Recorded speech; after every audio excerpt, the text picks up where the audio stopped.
In today's video, I'm going to teach you how to combine two string fields in Tableau Desktop. Let's get started. First, you'll want to open the Tableau public app. If you don't already have it open, go ahead and launch it now, and this is where you'll start all your projects in Tableau. Once you've opened Tableau, navigate to your worksheet. This is where all of your data visualizations and analyses will take place, so make sure you're working in the correct worksheet that contains the data you want to modify. With your worksheet open, you'll move to the next step. Click on the Analysis menu at the top of the screen. Once you're there, you need to select Create Calculated Field. This feature allows you to create new data from your existing fields, and it's a powerful tool in Tableau for customizing and tailoring your data to your specific needs.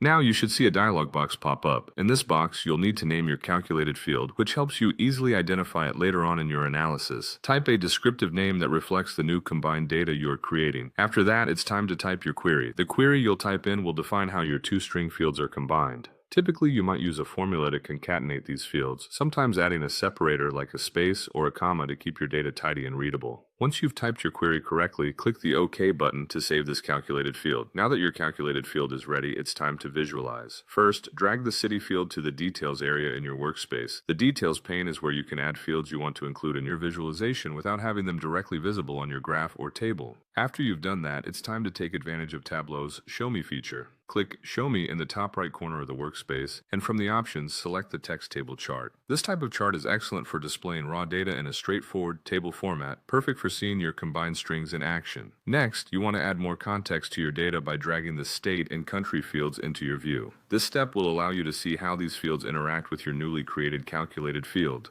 Lastly, to finish up, drag your calculated field into the view. This action will update your text table chart to display the newly formatted string field you created. Now, you can clearly see the results of your work, and everything should be combined just as you specified in your query. That's it, you've successfully combined two string fields in Tableau Desktop. Thank you for following along, and stay tuned for more Tableau tips and tutorials.